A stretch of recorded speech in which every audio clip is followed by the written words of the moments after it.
سیدنا غوث پاک رضی اللہ تعالیٰ عنہ شیخ عبد القادر جیلانی، آپ نجیب الطرفین سید ہیں۔ نجیب الطرفین دونوں طرف سے برکت لے کر اور نجابت والا سلسلہ، پاکیزگی والا سلسلہ لے کر اس دنیا کے اندر تشریف لائے ہیں۔ والدہ کی طرف سے آپ حسینی ہیں، والدہ کی طرف سے، یعنی والدہ کا سلسلہ نسب جو ہے وہ سیدنا امام حسین رضی اللہ تعالی عنہ تک پہنچتا ہے، اور والد کی طرف سے آپ حسنی ہیں،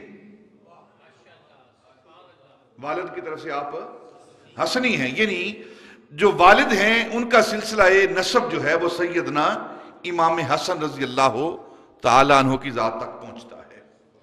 یہ دونوں سید حسنین جنہیں کہتے ہیں، علماء نے لکھا ہے کہ ان دونوں کی صفات کیا ہیں؟ من جملہ صفات میں سے دو صفتیں یہ ہیں، ایک صرف سیدنا امام حسین کی اور ایک صرف سیدنا امام حسن کی۔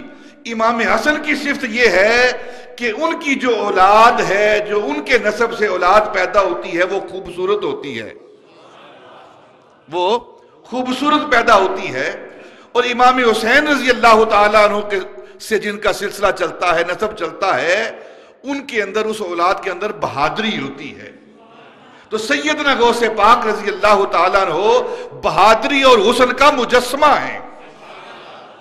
جس مقام پر بہادری اور حسن آ کر جمع ہوتا ہے اس کو غوث الثقلین کہتے ہیں، غوث اعظم کہتے ہیں، اسے شیخ عبد القادر جیلانی کہتے ہیں۔